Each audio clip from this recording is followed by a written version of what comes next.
Thank you. I'm honored to be here. I haven't had time to think about what I wanted to say today, but I don't think it requires great imagination. I'm an immigrant to Canada, so I didn't go to school here. So I don't know any history in terms of how kids learn it in schools. And then I had children, and I realized they don't know either. So I'm beginning to think that it's not just me. I mean, at least my excuse is I didn't grow up in Canada, so I didn't know Canadian history. But a whole bunch of people, like my kids who are going to school, are also not learning the history the way I think it should be heard, which is, I mean, you know, Donald Trump calls everything alternative, so I won't say alternative because that actually means not true.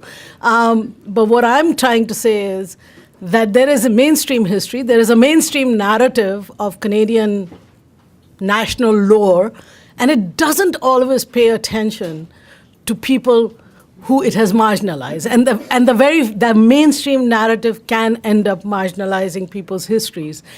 And I think it is extremely important, from my perspective, to make that history visible. And one of the things that I have learned is that there are certain forms, and ever since I've been here, I've been involved in anti-racism work, etc., because, you know, it's close to home. I mean, after 9/11, I realized I'm Muslim. I didn't know that before that. And I realized that's a problem. I didn't know that either. And I remember after 9/11, the first person who called me was the executive director of African Canadian Legal Clinic, Margaret Parsons. And she said, "Welcome to the world of racial profiling." And I'm like, "Whoa, great, you know, just the experience I had missed out on." Until it happens to you, sometimes you don't realize what it means to other people. But it's not really important whether it happened to me or not. I understand it a lot better now, but I think the fact that we don't pay attention to who's being marginalized in society and how has very serious implications for the people who are getting marginalized. And history is very important, because if we don't learn from history, you know what they say, we end up repeating it. And that is the issue that I find in Canada. I'm amazed that North America, which is pretty much based on two of the most racialized fundamentals, and that's their history, would think that racism is something we don't need to talk about. I mean, I think the genocide of indigenous populations and transatlantic slave trade, I think those are pretty compelling reasons to remember that race is very important. But unfortunately, in Canada, we have obfuscated and we have marginalized the issue of race by virtue of talking about multiculturalism. And don't misunderstand me. It's not that I don't think we should talk about multiculturalism. I think it is important to talk because we are multi and cultural. But the point is, Canada was always multicultural. It didn't happen in 1970s. It didn't happen because Pierre Trudeau came up with an act. If you look at the indigenous communities, they were multi and very different cultures. I mean, we've tried to eliminate, and homogenize them and not talk about it.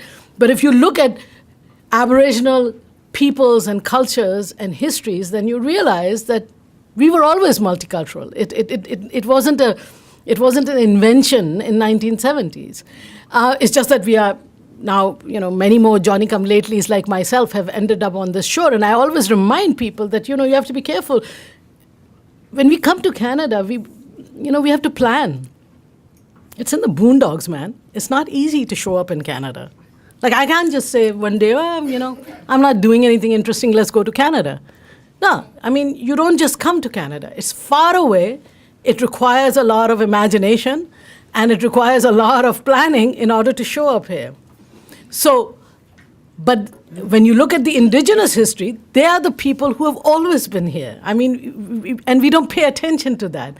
And then you start, and I remember my child going to school and talking about, she said, I have to write an essay for Black History Month. And I'm like, okay, what is Black History Month? And she's like, it's February. And I realize it's the shortest month of the year. So I'm like, whoa, tells you something. And then she she says to me, I have to write about the Underground Railway. So I said, okay, I didn't know anything about it. And then she said to me, but you know, Ma, what I'm going to write about is that we always talk about Canada as a place where people came to leave something behind, the bad experiences in the South. But she said, if that is the case, and if there was no slavery in Canada, then why did we have to pass a law to abolish slavery? And I thought to myself, wisdom from the mouth of babes. Like, you need to ask yourself, there is a narrative of Underground Railway, get it.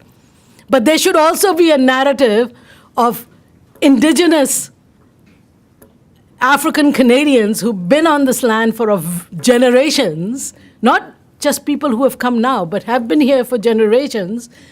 The history of slavery and how that is part of the national lore as well. Africville and its forced relocation, burning down of Montreal, like all of these things have serious underpinnings of racial narrative, and we need to make it obvious and we need to make it clear to people. I had to go to Nova Scotia and get a book from a museum there which is dedicated to Black history, a book that is out of print now. I had to get that book to Ontario, give it to my children so that they would actually have access to information that they were not getting otherwise. Like you have to pay, you have to sort of do extra work in order to be able to tell your children that so they don't end up perpetuating the same narrative and silencing people's realities.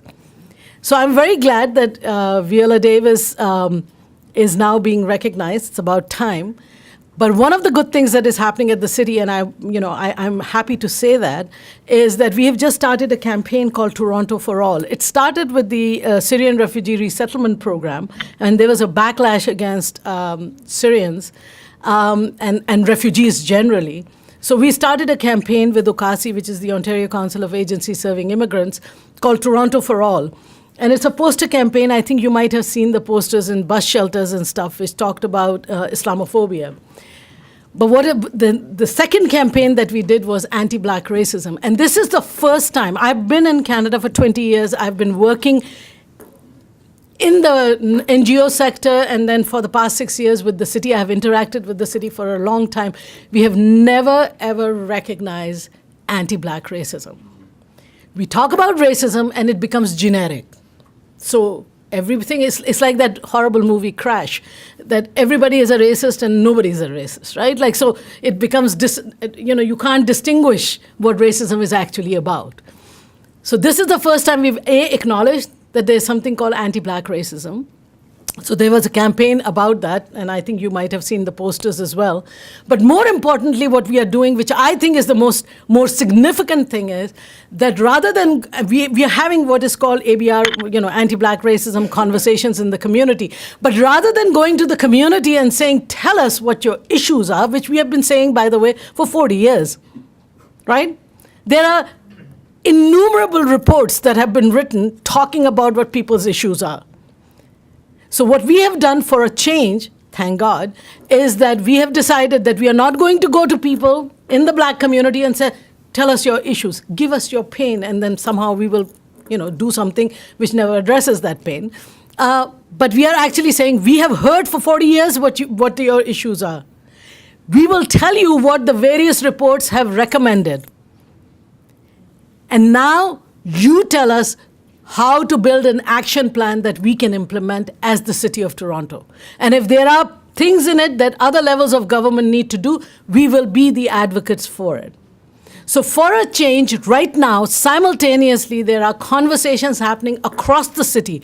We have trained about 20 or 30 young people from the Black community, from the African Canadian community.